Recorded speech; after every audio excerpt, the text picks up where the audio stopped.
நமோ தஸ்ஸ பகவதோ அரஹதோ சம்மா சம்புத்தஸ்ஸ. வசந்தம் தொலைக்காட்சி நேர்கள் அனைவருக்கும் அன்பார்ந்த காலை நேர வணக்கங்களை முதலாவதாக தெரிவித்துக் கொள்கின்றேன். கிடைத்த இந்த மனித வாழ்க்கை எவ்வளவு அரிது என்று யோசித்து பாருங்கள்.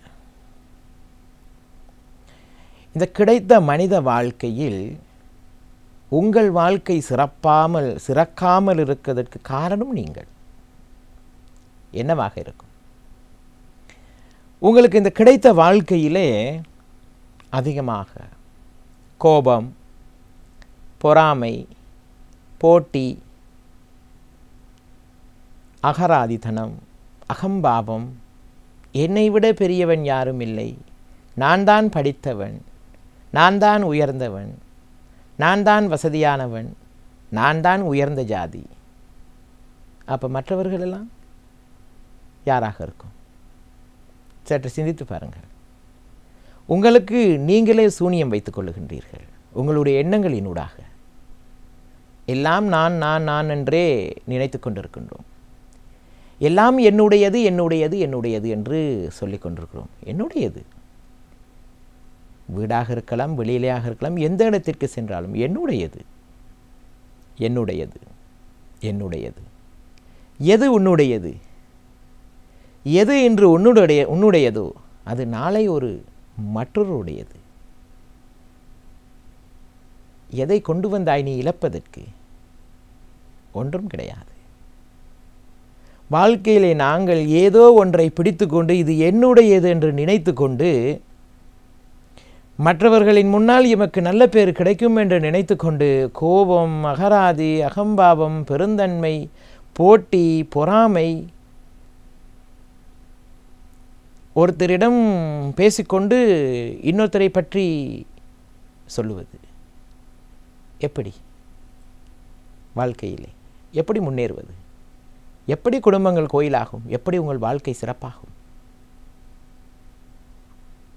ஆகையால் அன்பார்ந்த வசந்தம் தொலைக்காட்சி நேர்களே, என்னுடையது என்னுடையது என்னுடையது என்று இழுத்து பிடித்து கொண்டிருக்கின்றோம். எது என்னுடையது? தலைமுடி உங்களுடையதா? அப்படியேனால் ஏன் நரைக்க வேண்டும்? உங்களுடையது தானே. நீங்கள் சொல்லுவதை அதை கேட்க வேண்டுமே. நீங்கள் சொன்னதை என்று உங்கள் தலைமுடி கேட்டது ஒருபோதும் கேட்காது. தலைமுடி சொல்லுவதை நீங்கள் கேட்க வேண்டும். இந்த அழகான தோல் உங்களுடையது என்று நினைக்கின்றீர்கள். இந்த அழகான தோல் உங்களுடையதாக இருந்தால் ஏன் இந்த தோல் சுருங்க வேண்டும்? காலத்திற்கு ஏற்றவாறு ஏன் மாற வேண்டும்? வயதுக்கு ஏற்றவாறு ஏன் இந்த தோல் சுருங்க வேண்டும்? உங்களுடையதா? இந்த தோல் உங்களுடையதாக இருந்தால் நீங்கள் சொல்லுவதை கேட்க வேண்டும் அல்லவா? கேட்காது. இந்த உடம்பு உங்களுடையதா? உடம்பு உங்களுடையதாக இருந்தால் ஏன் இந்த உடம்புக்கு நோய் வந்தது? ஏன் நோய் வருகின்றது? உடம்பு உங்களுடையது தானே. நீங்கள் சொல்லலாமே நோய் வரக்கூடாது என்று. நோய் வர வேண்டாம் என்று சொன்னால் ஒரு நாளும் இந்த உடம்பு கேட்குமா? கேட்காது. அன்பார்ந்த வசந்தம் தொலைக்காட்சி நேர்களே, இந்த உலகத்தில் உண்மையை புரிந்து கொள்ளுங்கள். மூட நம்பிக்கையிலிருந்து வெளியேறுங்கள். இந்த உடம்பு சொல்லுவதை நீங்கள் கேட்க வேண்டும். நீங்கள் சொல்லுவதை உடம்பு ஒருபோதும் கேட்காது. பசி என்று சொல்லும்போது உணவு கொடுத்தே ஆக வேண்டும். தூக்கம் வரும்போது தூங்கியே ஆக வேண்டும். தாகம் வரும்போது தண்ணி குடித்தே ஆக வேண்டும். நோய் வரும்போது மருந்து குடித்தே ஆக வேண்டும். என்னுடையது, நான் மருந்து தரமாட்டேன். என்னுடையது, நான் தண்ணி கொடுக்க மாட்டேன். என்னுடையது, நான் இப்போ தூங்க மாட்டேன் என்று உங்களால் சொல்ல முடியுமா? முடியாது. இது எதுவும் உங்களுடையது கிடையாது. நீங்களும் உங்களுடையது கிடையாது. இது எல்லாம் இயற்கையின் ரீதியாக தற்காலிகமாக கிடைக்கப்பெற்றது. ஆகையால் அன்பார்ந்த வசந்தம் தொலைக்காட்சி நேர்களே, வாழ்க்கையில் ஒவ்வொரு நாளும் சிந்திக்கும் போது, யோசிக்கும் போது உண்மைத்தன்மையை புரிந்து கொள்ளுங்கள். இது எதுவும் உங்களுடையது கிடையாது. முடிந்தவரை கோபத்திலிருந்து விடுபடுங்கள். போட்டி, பொறாமை வேண்டாம். அகராதித்தன்மை, பெருந்தன்மை, நான், என்னை விட யாரும் இல்லை, எல்லாம் என்னுடையது, இம்மாதிரியான அசடு எண்ணங்களையும் அசடு சிந்தனைகளையும் வெளியேற்றி நல்ல சிந்தனைகள் ஊடாக சீலங்களை கடைபிடித்து உங்கள் வாழ்க்கை சிறப்பாக வாழ்வதற்கு முயற்சி செய்யுங்கள். நன்றி கூறி விடைபெறுகின்றேன். வணக்கம். ஓம் யாசா பத்மாசனஸ்தாம் விபுலகிரிதடீம் பத்மவத்ராயதாட்சீம் கம்பீரா வர்தனாபிஸ்தனபர்ணமிதாம் சுப்ரவஸ்ரோக்தரியாம் லக்ஷ்மீம் திவ்யைர்கஜேந்திரைர் மணிகணகஜிதைः ஸ்நாபிதா கேமகும்பைः நித்யம் சா பத்மகஸ்தா மம வசதி கிருகே सर्वमाङ्गल्ययुक्तां महालक्ष्मी च विद्महे विष्णुपत्नी च धीमहि तन्नो लक्ष्मी प्रचोदयात्. ஓம் நமச்சிவாய. மேன்மைகள் சைவ நீதி விளங்குக உலகமெல்லாம். நோயற்ற வாழ்வே குறைவற்ற செல்வம். அந்த நோய் நொடி இல்லாத வாழ்வு உலக மக்கள் எல்லோரும் வாழ வேண்டும் என்று கலியுகத்தின் காந்தமலை ஜோதியாகிய சபரிமலை சுவாமி ஐயப்பனுடைய திருவடிகளை சிறந்தாழ்த்தி வசந்தம் தொலைக்காட்சி நேயர்கள் அனைவருக்கும் இனிய காலை வணக்கங்களும் நல்லாசிகளும். இன்றும் மங்களகரமான விஸ்வாவசு வருஷம் சித்திரை மாதம் 2ஆம் நாள் 15/4/2025 செவ்வாய்க்கிழமை. இன்று மலர்ந்திருக்கின்ற இன்றைய பொழுதும் நம் எல்லோருடைய வாழ்விலும் எல்லா விதமான சிறப்புகளும் வெற்றிகளும் கிடைக்க வேண்டும் என்று இஷ்ட தெய்வங்களை குலதெய்வங்களை பிரார்த்தனை செய்து வீட்டிலே உள்ள பெற்றோர்கள், தாத்தா பாட்டி போன்ற வயதான பெரியோர்கள், ஆசிரியர்கள், குருவானவர்களை வணங்கி அவர்களுடைய அன்பையும் ஆசியையும் பெறுகின்ற பொழுது எந்த நாளுமே நமக்கு நல்ல நாளாக அமையக்கூடியது. இப்போது நமக்கு விஸ்வாவசு என்ற பெயரோடு நேற்றைய தினம் இந்த புது வருஷம் சித்திரை புது வருஷம் மலர்ந்திருக்கின்றது. இன்று 2வது நாள். இந்த புது வருஷம் மலர்ந்ததுமே நாம் இந்த புது வருஷத்துக்குரிய கலாச்சார நிகழ்வுகளெல்லாம் செய்து வழிபாடுகள் செய்து புத்தாடை அணிந்து உறவுகளோடு அறுசுவை உணவு உண்டு இவையெல்லாம் சிறப்பாக செய்து முடித்த பின்பு இந்த உறவுகளுடைய இல்லங்களுக்கு சென்று வருகின்ற ஒரு வழக்கம். வருஷம் பிறந்தவுடனே மாமா வீடு, அத்தை வீடு, சித்தப்பா, பெரியப்பா, அண்ணா, தம்பி என்று அந்த குடும்பங்களுடைய உறவுகள் வீட்டுக்கு சென்று வருகின்ற ஒரு வழக்கம். அவ்வாறு சென்று வருகின்ற பொழுது இந்த சித்திரை புது வருஷம் கழித்து நாம் அந்த உறவுகளுடைய இல்லங்கள் நாடி செல்வதற்கு கூட இந்த நாள் பார்த்து கொள்வார்கள். வருஷம் கழித்து முதல் வர்ற பொழுது நல்ல நாளாக வீட்டுக்கு வர வேண்டும். இப்போ இன்று செவ்வாய்க்கிழமை, நேற்று வருஷம் பிறந்திருக்கிறது. இன்று சொந்தக்கார வீடுகளுக்கு போக மாட்டார்கள், போகக்கூடாது என்று விடுவார்கள். எனவே இந்த நல்ல நாட்களை பார்த்து இப்போ நாளைய தினம் புதன்கிழமை தாராளமாக எல்லோருடைய வீடுகளுக்கும் சென்று அங்கே அவர்களோடு உறவாடி வருகின்ற ஒரு சிறப்போடு கூடியதாக அமைந்திருப்பது. எனவே இந்த செவ்வாய்க்கிழமை என்கின்ற பொழுது இதற்கு மங்களவாரம் என்று பெயர்.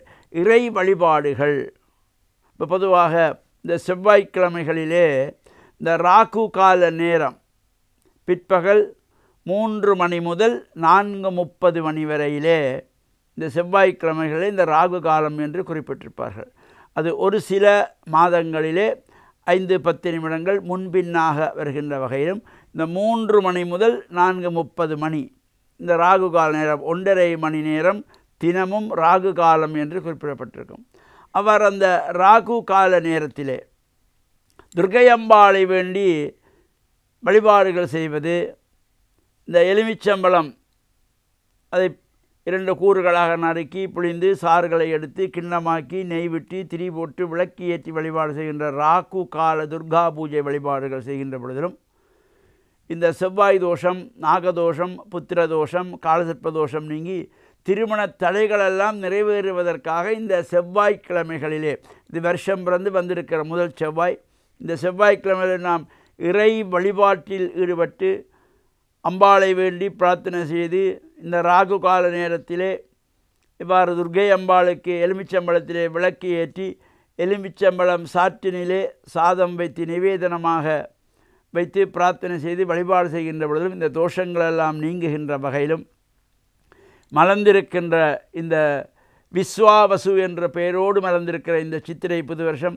இந்த ஆண்டு பூராவும் நமக்கு சந்தோஷத்தையும் ஆனந்தத்தையும் மகிழ்ச்சியையும் தர வேண்டும் என்ற நல்ல சிந்தனையோடு இறை வழிபாடுகள் ஈடுபட்டு இறையருளையும் பூர்ணமாக பெற்று மண்ணில் நல்ல வண்ணம் வாழ வசந்தம் தொலைக்காட்சி நேயர்கள் அனைவருக்கும் சர்வதேச இந்து மத குருபீடம் அகில இலங்கை சபரிமலை ஸ்ரீ சாஸ்தாபுரத்தின் சார்பில் நல்லாசிகளை கூறிக்கொள்வதில் மனமகிழ்வு கொள்கிறோம்.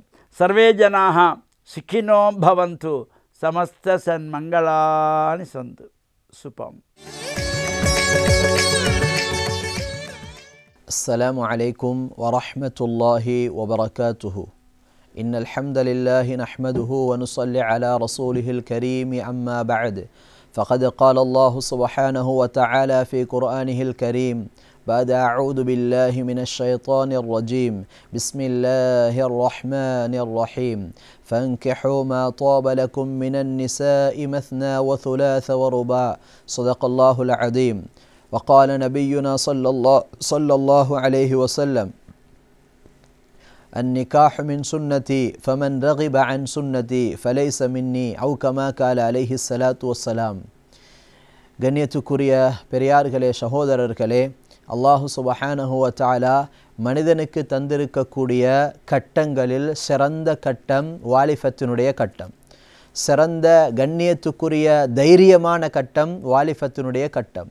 அந்த வாலிபத்தை பாவத்திலிருந்து பாதுகாக்கிறதுக்கு நபியவர்கள் காட்டி தந்த சிறந்த வழிமுறை நிகாஹ், சிறந்த வழிமுறை குடும்ப வாழ்க்கை. நிகாஹ் செய்வதென்பது தன்னை பாவத்திலிருந்து பாதுகாத்து கொள்வதற்காக வேண்டி.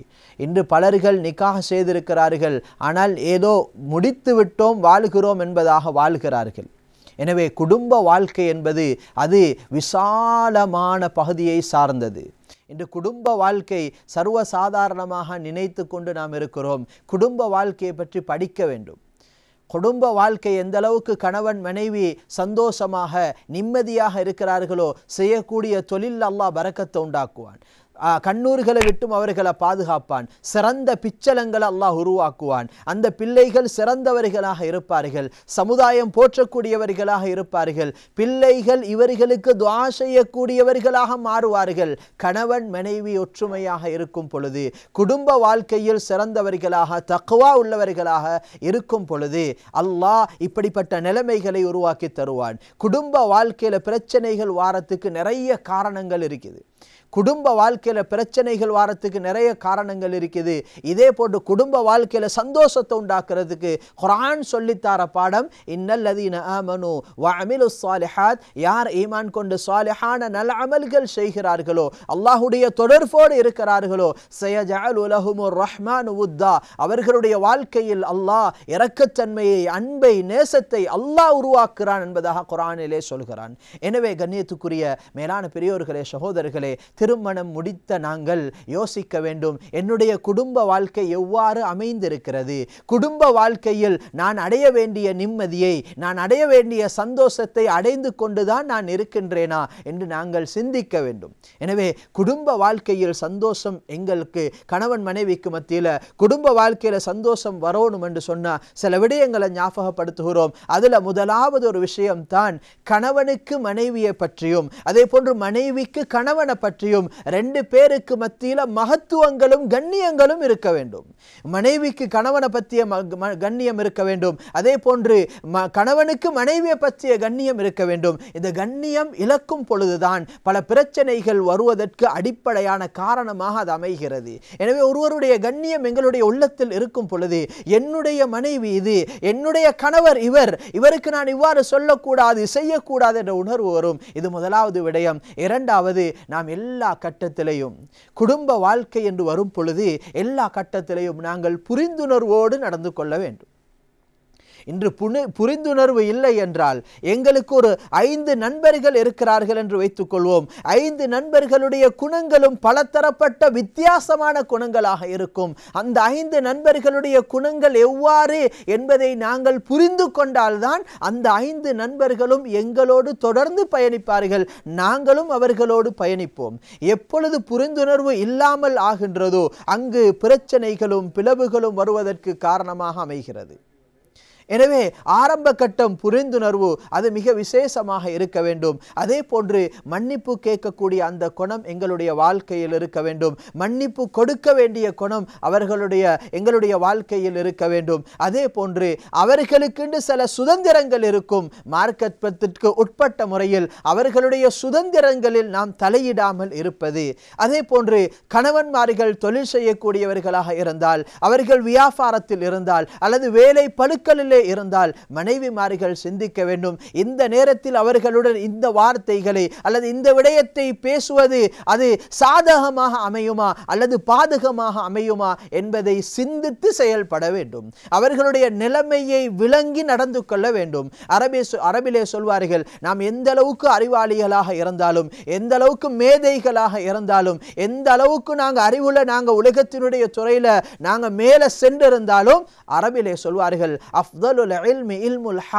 அறிவுகள் ஆக சிறந்தது நிலைமைக்கு ஏற்றதை போன்று நாங்கள் நடந்து கொள்வது, நிலைமைக்கு ஏற்ற அறிவோடு நாங்கள் நடந்து கொள்வது. எனவே அந்த விடயங்களை நாங்கள் கருத்தில் கொள்ள வேண்டும். அதே போன்று மன்னிக்கக்கூடிய தயாளத்தன்மை, மன்னிப்பு கேட்கக்கூடிய தன்மை, விட்டு கொடுக்கக்கூடிய தயாளத்தன்மை இருக்க வேண்டும். அதே போன்று கணவன் மனைவி என்று வந்துவிட்டால், குடும்ப வாழ்க்கையில் சந்தோஷமாக அமைய வேண்டுமாக இருந்தால், கணவன் மனைவிக்கு மத்தியில் பிளவுகள் உண்டாகின்றதா, அந்த கணவன் மனைவி மாத்திரம் அந்த பிரச்சனைகளுக்குரிய தீர்வையும் கண்டுபிடிக்க வேண்டும். மூன்றாவது ஒரு நபர் குடும்ப வாழ்க்கையில் வரவிடக்கூடாது. மூன்றாவது ஒரு நபர் குடும்ப வாழ்க்கையில் வரும் பொழுது நிறைய பிரச்சனைகளுக்கு காரணமாக அமையும். கணவன் மனைவி ஒரு கட்டம் சேர வேண்டும் என்ற உணர்வு அவர்களுக்கு வரும் பொழுது, அவர்கள் சேர வேண்டும் என்ற அந்த நியத் அவர்களுக்கு எண்ணம் வந்தாலும் அந்த மூன்றாவது நபர்கள் அவர்களை சேர விட மாட்டார்கள். அதே போன்று எந்த அளவுக்கு கணவன் மனைவி ஒத்துமையாக விட்டு கொடுக்கக்கூடிய புரிந்துணர்வோடு நடந்து கொள்கிறார்களோ அவர்களுக்கு சிறந்த பிச்சலங்களை அல்லாஹ் அவர்களுக்கு கொடுப்பான். அதன் மூலமாக அல்லாஹ் அந்த பிள்ளைகளின் மூலமாக சிறந்த நன்மைகளை அல்லாஹ் சமூகத்துக்கு உருவாக்குவான். உலகத்தினுடைய வாழ்க்கையிலையும் நிம்மதியையும் சந்தோஷத்தையும் தருவான். ஆഖിറவுடைய வாழ்க்கையும் நிம்மதியும் சந்தோஷத்தையும் மேலான உன்னதமான உயரிய அந்த சுவர்க்கலோகத்தை தருவான். இதே போன்று குடும்ப வாழ்க்கையில் ஏராளமான தலைப்புகள் இருக்கிறது பேசுவதற்கு, குறுகிய நேரம் என்பதால் சில விடயங்களை சொல்லி முடித்துக் கொள்கிறோம். எனவே குடும்ப விடயத்தில் நாங்கள் எல்லா விடயங்களையும் கண்ணும் கருத்துமாக இருந்து எல்லா நிலைமைகளையும் புரிந்து, அதே போன்று கணவனுக்கு வரக்கூடிய வருமானத்திற்கு ஏற்ப செலவினங்கள் வீண் விரயம் செய்யாமல் கணவனுடைய வருமானத்திற்கு ஏற்ப செலவீனங்களை உருவாக்கக்கூடிய, அதே போன்று வீட்டுடைய சூழலை தன்னுடைய கட்டுப்பாட்டுக்குள், அதே போன்று எல்லா நிலைமைகளையும் பிள்ளைகளை அழகான முறையில் வளர்க்கக்கூடிய ஆற்றல் மனைவிமார்களிடத்தில் இருக்கும் பொழுதுதான் அந்த வாழ்க்கையில் அல்லாஹ் சந்தோஷத்தையும் நிம்மதியையும் உருவாக்குறான். அதே போன்று இந்த நிலைமைகளை கருத்தில் கொண்டு நாம் நம்முடைய வாழ்க்கையை அமைத்துக் கொள்ளும் பொழுது அல்லாஹ் ஈருலக வாழ்க்கையிலையும் துனியாவுடைய வாழ்க்கையிலையும் சிறந்தவர்களாக கண்ணியவான்களாக ஆக்கி ஆகிரத்திலேயும் சுவர்க்கத்திலேயும் எங்களை கணவன் மனைவியாக ஆக்குவான் என்பதில் சந்தேகம் கிடையாது. எனவே இந்த குடும்ப வாழ்க்கையை புரிந்துணர்வோடு அழகான முறையில் நடந்து அல்லாஹுக்கும் அல்லாஹுடைய ரசூலுக்கும் பொருத்தமான முறையில் நடந்து நம்முடைய குடும்ப விடயங்களை நடாத்தும் பொழுது அல்லாஹ் நமக்கு நிறைய பரக்கத்துகளையும் அபிவிருத்திகளையும் அதே போன்று அல்லாஹ் எங்களுடைய வாழ்க்கையில் செல்வ செழிப்பை உண்டாக்குவான். அப்படிப்பட்ட சிறந்தவர்களாக நல்லவர்களாக சொல்லப்பட்ட விடயங்களை நம்முடைய வாழ்க்கையில் முழுமையாக எடுத்து நடந்து சிறந்தவர்களாக ஆரோக்கியமானவர்களாக நோயற்றவர்களாக வாழக்கூடிய பாக்கியத்தை அல்லாஹ் நம் அனைவருக்கும் நசீபாக்குவானாக. வஆகிரு தஅவானா அனில் ஹம்துலில்லாஹி ரப்பில் ஆலமீன். அஸ்ஸலாமு அலைக்கும் வரஹ்மத்துல்லாஹி வபரகாத்துஹு. வசந்தம் டிவி நேயர்களே, மறுபடியும் அந்த காலை வேளையில் உங்கள் ஒவ்வொருவரையும் இயேசு கிறிஸ்து நாமத்தினாலே வாழ்த்துகின்றேன். ஆம், உலகம் முழுவதும் நம்முடைய தேசத்திலேயும் ஏழைகளை எளியவர்களை அன்றாடம் பார்த்து கொண்டு தான் இருக்கின்றோம். அவர்களை பார்த்து நாங்கள் ஒரு வார்த்தை சொல்லும், ஐயோ பாவம், அத்துடனே நின்று விடுகிறோம் அல்லவா?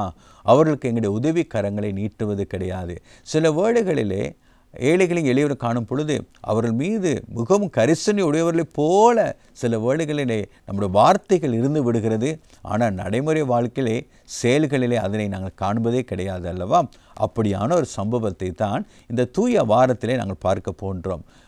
யோவானின் நற்செய்தி 12ஆம் அதிகாரத்திலே நாங்கள் பார்க்கின்றோம். ஒரு பாவியாக குறிப்பிடப்படுகின்ற ஒரு பெண் கிறிஸ்துவனுடைய சமூகத்தில் வருகை தந்து விலைமதிப்பான 300 தெனாரியம், அதாவது அந்த நாட்களிலே ஒரு நாள் கூலி ஒரு தெனாரியம், அப்படியான 300 தெனாரியம் 300 நாட்கள் வேலை செய்து சம்பாதித்ததான அந்த பணத்தை கொண்டு அவள் மிகவும் வெளியேறப்பட்ட நலதம் என்ற ஒரு தைலத்தை கொண்டு வந்து கிறிஸ்துவின் பாதத்திலே ஊற்றி அவள் தன்னுடைய பாவத்தை எல்லாம் அவள் அங்கே அறிக்கை செய்கின்றாள். அதனை பார்த்து கொண்டிருந்த ஒரு சீடன், அவன் தான் யூதாஸ் காரியோத்து. அவன் என்ன சொல்கிறான் தெரியுமா? அநியாயமாக இந்த பணத்தை அவள் விரயம் செய்கின்றாளே, அவள் அங்கே இயேசுடைய பாதத்தில் ஊற்றி இந்த பரிமள தைலத்தை வீணாக்கி விட்டாளே. எவ்வளவு ஏழைகள் இருக்கிறார்கள், எளியவர்கள் இருக்கிறார்கள், அவர்களுக்கு இந்த பணத்தை செலவழித்திருக்கலாம் என்று சொல்லுகிறதை நாங்கள் பார்க்கின்றோம். பிரியமானவர்களே, இந்த யூதாஸ் காரியத்து யாரு? அவன் தான் இயேசுவோடு இருந்த சீடன். அவன் தான் பொருளாதாரத்துக்கு அல்லது பணத்துக்கு பொறுப்பாக இருந்தவன். இவன் என்ன செய்தான்? இவன் தான் இயேசு கிறிஸ்துவை 30 வெள்ளி காசுக்கு காட்டி கொடுத்தான் அல்லவா? ஆகவே திருமறை சொல்லுகின்றது, இவன் ஏழைகள் எளியவர்கள் மீது காணப்படுகிற கரிசனை நிமித்தமாக இந்த வார்த்தைகளை சொல்லவில்லை. மாறாக அவன் பணப்பிரியனாக இருந்தபடினால், பணாசை உடையவனாக இருந்தபடினால் அவன் இப்படிப்பட்ட வார்த்தையை சொன்னான் என்று திருமறையிலே எழுதப்பட்டிருக்கிறது. எனக்கு அருமையான கடவுளுடைய மக்களே, இன்றைக்கு நானும் நீங்களும் வாழுகிற சமூகத்திலே எத்தனை வியாதியஸ்தர்கள், எத்தனை நோயாளிகள் படுத்த படுக்கையாக இருக்கிறார்கள். எவ்வளவு பேர் சொல்லொன்னா துயரத்திலே வாழ்ந்து கொண்டிருக்கிறார்கள். அப்படிப்பட்ட ஏழை எளியவர்கள் மீது பார்த்து பரிதாபம் கொள்ளுகிற ஒரு கூட்டமாக இருக்கிறோமா? அல்லது நம்முடைய காலத்தையும் நேரத்தையும் பணத்தையும் விரயம் செய்து அவர்களை கட்டி எழுப்புகிறவர்களாக காணப்படுகின்றோமா? இன்றைக்கு நவீன யூதாசுகள் நம்மை சுற்றிலும் வாழத்தான் செய்வார்கள். அவர்கள் என்ன சொல்லுவார்கள்? ஐயோ பாவம் என்று சொல்லுவார்கள். ஏழை எளியவர்களை பார்த்தால் பரிதாபப்படுவார்கள். பிரியமானவர்களே, நமது ஆண்டவராய் இயேசு கிறிஸ்து அதில் பிரியப்படுகிறவரே அல்ல. இந்த பூமியில் அவர் வாழ்ந்த நாட்களிலே அவர் செய்த அற்புதங்களையும் அடையாளங்களையும் இங்கே பார்க்கும் பொழுது இயேசு கிறிஸ்து எவ்வளவு தூரம் கஷ்டப்படுகிற மக்கள் மீது பரிவுடையவராய் காணப்பட்டார் என்று பார்க்கின்றோம். ஒரு முறை கிறிஸ்துவனுடைய போதனை கேட்க ஏறத்தாழ அநேகம் ஆயிரம் மக்கள், 5000 பேர் என்று திருமறை சொல்லுகிறது. சில வழியில் அதுக்கும் குறைவாகவோ அதிகமாகவோ அங்கே கூடி வந்திருந்தார்கள். கிறிஸ்து அவரை பார்த்து சொல்லுகின்றார், ஐயோ இந்த மக்கள் வீடு திரும்பும் பொழுது சோர்ந்து போவார்களே, அவருக்கு உணவு கொடுக்க வேண்டுமே என்று சொல்லுவார். அப்பொழுது சீடர்கள் சொல்வார்கள், இத்தனை 1000 பேருக்கு உணவு கொடுக்க பணம் எங்களிடத்தில் எங்கே இருக்கிறது? இவ்வளோ பேருக்கு நாங்கள் உணவை போய் எங்கே பெற்றுக்கொள்ள முடியும்? இயேசு கிறிஸ்துவே, இவர் எல்லாரும் நாங்கள் அனுப்பிவிடும், அவர் வீடுகளில் போயோ அல்லது கடையில் போய் அவர் வாங்கி சாப்பிடட்டும் என்று சொல்லிவிடுவார்கள். கிறிஸ்து அவர்களை பார்த்து சொல்வார், அப்படி சொல்ல வேண்டாம், நீங்களே அவர்களுக்கு உணவு கொடுங்கள் என்று சொல்லுகிறதை நாங்கள் பார்க்கின்றோம். அப்பொழுது அங்கே ஒரு சிறுவன் காணப்படுகிறான். 5 அப்பம் 2 மீன்கள் அவனுடைய கரங்களில் இருக்கிறது. கிறிஸ்து சொல்லுகிறார், அதனை என்னிடத்தில் கொண்டு வாருங்கள். இயேசு கிறிஸ்து அதனை ஆசீர்வதித்து அதை பழுகி பெருக பண்ணி அங்கே கூடியிருந்த 5000க்கும் அதிகமான மக்களுக்கு அவர் உணவளித்ததாக நாங்கள் பார்க்கிறோம். பிரியமானவர்களே, ஏழை எளியவர்கள் பார்த்து ஐயோ அவர்கள் பட்டினியில் இருக்கிறார்களே, அவர் உடையின்றி இருக்கிறார்களே, படிப்பதற்கு வசதி என்று இருக்கிறார்களே, அவர்கள் மருந்து வாங்குவதற்கு கஷ்டப்படுகிறார்களே, ஐயோ சொந்த வீடு இல்லாமல் இருக்கிறார்களே, இது போன்ற வார்த்தைகளை சொல்லி பரிதாபப்படுவதனாலே எந்த பிரயோஜனமும் இல்லை. கிறிஸ்து இந்த நாளிலே நமக்கு சவால் விடுகின்றார். மனிதா, சகோதரா, சகோதரியே, உன்னுடைய வாழ்க்கையிலே உன்னை சுற்றி சூழ இருக்கிற மக்கள் என்ன கஷ்டப்படுகிறார்களோ அந்த கஷ்டத்தை நீயும் பங்கு கொள்ளுவாயா? அவர்களோடு நீயும் போய் நிற்பாயா? அவருடைய கண்ணீரிலே நீயும் போய் கலந்து கொள்ளுவாயா? அவர்களுடைய வறுமையிலே நீயும் போய் அவரோடு இணைந்து கொள்ளுவாயா என்று சொல்லி அவர் நம்மை பார்த்து கேட்கிறவராக இருப்பார். ஆகவே பிரியமானவர்களே, நானும் நீங்களும் இந்த 21ஆம் நூற்றாண்டிலே நவீன யூதாசுகளாக காணப்படவே கூடாது. வெறுமனே பரிதாபப்படுகிற கூட்டம் அப்படியாக நாங்கள் இருக்கக்கூடாது.